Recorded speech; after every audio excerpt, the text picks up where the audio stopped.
देवभूमि उत्तराखंड में हिंदुओं का बड़ा ऐलान। रुद्रप्रयाग जिले के गांव में हिंदुओं ने लगाया बोर्ड।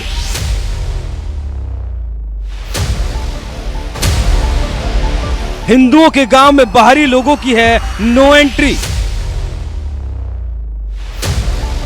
ग्राउंड जीरो पर पहुंचा आपका एनएमएफ न्यूज।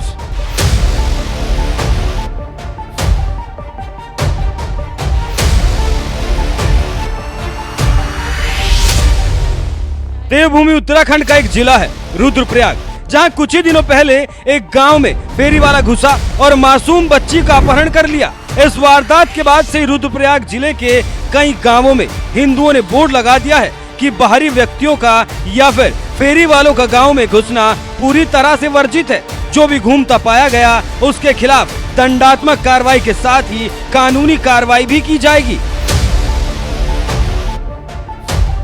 वैसे तो किसी भी गांव में, जिले में या शहर में आने जाने से किसी को कोई रोक नहीं सकता, लेकिन बात जब बहन बेटियों की सुरक्षा की आती है तो रुद्रप्रयाग जिले के हिंदुओं को अपने गांवों में इसी तरह के बोर्ड लगाने पड़ते हैं, जिससे बाहरी लोगों को बिना जांच पड़ताल आने से रोका जा सके। इस वक्त हम मौजूद हैं केदार घाटी से कुछ ही किलोमीटर की दूरी पर रुद्रप्रयाग जनपद के शेरसी गांव में इस वक्त हम मौजूद हैं, जहां पर बड़े बड़े बोर्ड यहां के हिंदुओं ने लगाए थे कि यहां पर बाहरी व्यक्तियों का आना मना है। जो लोग यहां पर थैली लेकर आते हैं या फिर फेरी वाले बनकर आते हैं, जो घुसपैठिए हैं, जो बांग्लादेशी है, उनका आना यहाँ पर मना है। इसी गांव के लोगों ने ये मुहिम छेड़ी थी और यहाँ पर बोर्ड लगाए थे।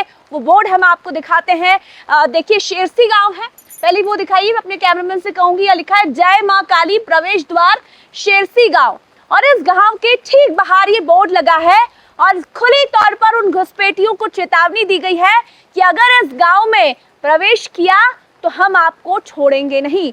इस गांव में कई ऐसे बोर्ड लगाए गए हैं जहां पर लिखा है कि फेरी वालों का गांव में व्यापार करना और घूमना मना है, क्योंकि ये लोग जब पुरुष अपने व्यापार पर सड़कों पर व्यापार कर रहे होते हैं तो ये उसी समय दिन दोपहर में ही गांव के अंदर घुसते हैं, फेरी वाले बनकर घुसते हैं, वहां पर हुड़दंग मचाते हैं, शराब पीकर आते हैं, महिलाओं से छेड़खानी करते हैं, महिलाओं को, भोली भाली पहाड़ी महिलाओं को ये लोग बरगलाते हैं, बहलाते फुसलाते हैं और उनका फायदा उठाते हैं। ऐसी कई वारदातें उत्तराखंड में हुई है। ये लोग केदारनाथ तक पहुंच चुके हैं। ये लोग व्यापार पर डाका डाल रहे हैं। ये लोग एक आता है, दूसरा आता है, पूरे गांव में कब्जा करते हैं। ऐसे से निपटने के लिए, ऐसे ही घुसपैठियों से निपटने के लिए गांव के हिंदुओं ने अब मुहिम छेड़ी है और ऐसे बोर्ड लगाए हैं कि अब किसी भी ठेली वाले का आना यहाँ पर मना है। इसी साल मई के महीने में रुद्रप्रयाग के गांव में घुसे फेरी वाले ने महज 2.5 साल की बच्ची को अगवा कर लिया था, जिसके बाद से मानो पूरे उत्तराखंड में हड़कंप मच गया।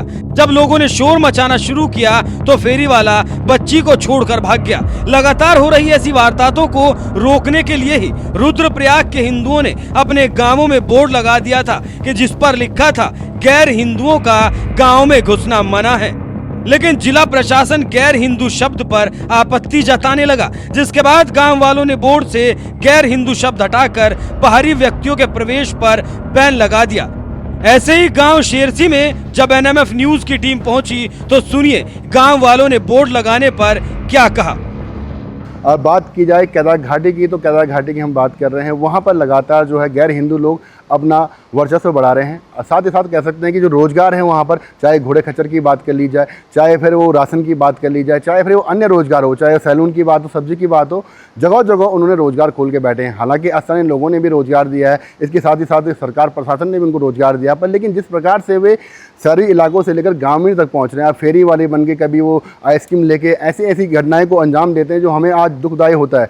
आज हमारे जो राजमार्ग है, केदार घाटी का राजमार्ग है, वहाँ से करीबन गाँव की जो दूरी है वो करीबन 1.5 से 2 किलोमीटर है। गांव के जो लोग हैं पैदल चल के जाते हैं, उनके सामने बहुत सारी समस्याएं हैं। जो वहाँ के जो लोग हैं वो 6 महीने तक केदारनाथ धाम की यात्रा पर निर्भर हैं। तो ऐसे में जो लोग हैं, युवा हैं, बुजुर्ग हैं, वो चले जाते हैं केदारनाथ धाम की और अपने सोनप्रयाग, सीतापुर, अन्य पड़ावों में चले जाते हैं। पर लेकिन जो महिलाएं हैं जो बच्चियाँ छोटे बच्चियाँ हैं वो गांव में रहती हैं, स्कूल में पढ़ने वाले। तो ऐसे में जब ये गैर हिंदू लोग गांव में जाते हैं, फेरी वाले बन के जाते हैं या अन्य किसी मकसद से जाते हैं, तो वहाँ पर वो देखने को मिलता है कि मधुबसर घाटी की बात करेंगे हम तो वहाँ पर बहुत सारी चोरियाँ हो गई हैं, मंदिर में चोरी हो गई हैं, घरों में चोरियाँ हो गई हैं। इसके अलावा छेड़खानी बहुत सी अभी घटनाएं आई हैं। ओखीमठ की हमने बात सुनी तो वहाँ पे भी महिलाओं के साथ छेड़खानी हुई, उसमें भी गैर हिंदू समाज के लोग हमें शामिल होते हुए पाए गए। आपसे सीधा सवाल है, केदार घाटी से कुछ ही दूरी पर आपका गांव है। आपने पहले इस बोर्ड पर लिखा था गैर हिंदू यहाँ पर प्रवेश वर्जित है, लेकिन अब आपने यहाँ पर लिख दिया बाहरी व्यक्ति, ऐसा क्यों? देखिए, इसमें कुछ हमें प्रशासन की तरफ से मतलब प्रशासन आया, प्रशासन ने बोला कि जो ये मतलब आपने लिखा हुआ है ये सही नहीं है, आपको व्यापार करने के लिए किसी को बाधित मतलब नहीं रोक सकते आप किसी को गांव में, तो जबरन उन्होंने फिर बोर्ड हटवा दिया था यहाँ से। ठीक है, तो आपको क्या लगता है कि ऐसे ही लोग, दूसरे समुदाय के लोग ही आपके गांव का माहौल खराब करने की कोशिश कर रहे हैं? जी बिल्कुल, और ये पहले भी हो चुका है। हमने तो प्रशासन को ये तक बोल दिया था कि मत लगाओ बोर्ड, लेकिन आप लिख के हमें रिटर्न में दे दो कि आपके गांव में कोई भी अगर ऐसी वारदात होती है तो उसकी जिम्मेदारी हम लेंगे, लेकिन कोई देने के लिए तैयार नहीं है। हमें अपनी सुरक्षा खुद करनी पड़ रही है, हमें ये बोर्ड इसीलिए लग रहा है। तो कई जगह बोर्ड भी फाड़ दिए? जी, कई जगह सुनने में आया कि बोर्ड फाड़ दिए। तो अब कैसे इन लोगों से बचेंगे? क्या लगता है कि अब आने वाले समय में आप बिल्कुल एकदम जो भी लोग बाहर से आ रहे हैं, फेरी वाले हो चाहे दूसरे नए लोगों को व्यापार करने देंगे? अब देखिए, जो लोग आएंगे उसका पहले सत्यापन चेक किया जाएगा कि इसका सत्यापन है कि नहीं है। बाकी पहले लोकल जो यहाँ का है उसी के लिए ही यहाँ का व्यापार मतलब मायने रखेगा, बाहर वालों के बात की बात है। क्या करते हैं ये लोग आके? ये देखिए, ये लोग जब आते हैं ना तो अभद्रता ज़्यादा रहती है इन लोगों की, ना इनके पास सत्यापन रहता है। गांव में जाते हैं तो हर साल का है, पहले साल नहीं है, हर साल का केस बनता है कि गांव में गए महिलाओं के साथ मतलब किसी भी सामान को बेचने के लिए ठग दिया, कोई दारू पी के अभद्रता कर रहा है। बाकी हम लोग सारे होटल वाले यही रहते हैं नीचे, गाँव में सिर्फ महिलाएं रहती है। ये लोग आके अभद्रता कर देते हैं, फिर मारपीट हमारी होनी है, क्योंकि जब हमारे घर वालों के साथ करेंगे तो हम मारपीट करेंगे। बाहरी लोगों को गांव में घुसने से रोकने के लिए तो बोर्ड लगा दिया गया, लेकिन अगर कोई गांव में जाना भी चाहेगा तो सबसे पहले उसे अपना सत्यापन करवाना होगा, तभी उसे गांव में एंट्री दी जा सकती है। हर साल होता है। कितने बोर्ड लगाए आपने पूरे गांव में? देखिए, अभी तो दो बोर्ड लगे हुए हैं, एक यहाँ पे एक उधर में, दोनों एंट्री। और भी बोर्ड लगाए थे आपने? बोर्ड तो काफ़ी जगह लगे थे, ये सेमवाल जी के साथ मिलकर हमने बोर्ड लगाए थे काफ़ी जगह, और उसमें थोड़ा राजनीतिक वो हो गया तो इस वजह से मुद्दा बन गया वो। तो आने वाले समय में आपको इससे तो हम ये कह सकते हैं कि लड़ाई तो आप लोगों को लड़नी है। सरकार ने भी आदेश दिए हैं कि ऐसे घुसपैठिए आते हैं तो उनकी पहचान हो, लेकिन पहचान के बावजूद भी तो ये लोग पहचान छुपा कर आ जाते हैं। ये लोग साधु संत के वेश में घूम रहे हैं, लेकिन बाद में पता लगता है कि ये तो किसी और ही समुदाय से। ऐसे लोगों से कैसे बचेंगे? देखिए, हमारा जो गौरक्षा जो समिति है, इसकी सेना है जो, तो हम लोग एक ठोस कदम उठाने वाले हैं, वो आपको आगे चल के पता चल जाएगा। हम सबको निगरानी रख के जो भी आएगा उसका सत्यापन हो, चाहे कोई भेष बदल के आ रहा हो, हम पूरा चेक करेंगे उसको। ऐसा तो नहीं कि आप लोगों को यहाँ से पलायन करना पड़ेगा? देखिए, सिचुएशन तो वही आ रखी है। यहाँ से अभी आप पता कर लो तो इसमें से 75% तो लोग पलायन ही कर चुके हैं। बाहर वालों को दुकानें मिलती है, लोकल को दुकानें नहीं मिलती है। तो आपकी क्या मांग है प्रशासन सरकार से? देखिए, प्रशासन से हमने सिर्फ यही बोला है कि हमारा जितना हो सके लीगली तौर पे हमारा सपोर्ट कीजिए। हमारा आज से पहले भी यही हमें हमेशा रहता था, हम लोग यहाँ पे खड़े रहते थे, मुस्तैद रहते थे, और गांव में जो जाने वाला व्यक्ति होता था उससे उसका आधार कार्ड मांगते थे, उसका सत्यापन मांगते थे। जब ये बहुत कम होते थे, और वो फेरी वाले बाहरी व्यक्ति जो होते थे उसमें हिंदू भी होते थे और मुस्लिम भी होते थे, लेकिन आज की डेट में इतनी तादाद बढ़ गई है कि ये अलग अलग रास्तों से घुस जाते हैं और हम इनको कंट्रोल नहीं कर पाते हैं, लेकिन ये फिर भी ज़बरदस्ती कभी घुसते ही घुसते हैं। तो ऐसे आप सभी हिंदुओं ने मिलकर क्या सोचा है वैसे लोगों को भगाने के लिए उत्तराखंड से? हम लोगों ने ये सोचा है कि पहले तो हम इनको सरकार से ये पूछेंगे कि कहाँ से रहे, इनके सत्यापन है कि नहीं है। इनको ला कौन रहा है उत्तराखंड तक? अब इनको जो यहाँ पे पुराने मुस्लिम हैं, जो यहाँ पे काफ़ी सालों से रह रहे हैं, वो उनके आए दिन आप देखोगे किसी न किसी के, कभी सब्जी वाले के ट्रक में आ रहे हैं भर के, कभी किसी के ट्रक में भर के आ रहे हैं, और सब्जियों के जो क्रेट होती है उनके पीछे छुप के आ रहे हैं। इस तरीके से आ रहे हैं, इनका कोई सत्यापन नहीं है, कोई वेरिफिकेशन नहीं है इनका। कहीं से कहीं नजीमाबाद से आ जाते हैं, मुजफ्फरनगर से आ जाते हैं, लक्सर से आ जाते हैं, पता नहीं कहाँ से ये आ जाते हैं, और इनकी कोई चेकिंग नहीं। तो क्या आप अपने गांव में क्या किसी बाहरी मुस्लिम को व्यापार नहीं करने देंगे? नहीं, हम अपने गांव में व्यापार, यदि उसे व्यापार करना है वो रोड पे व्यापार करें।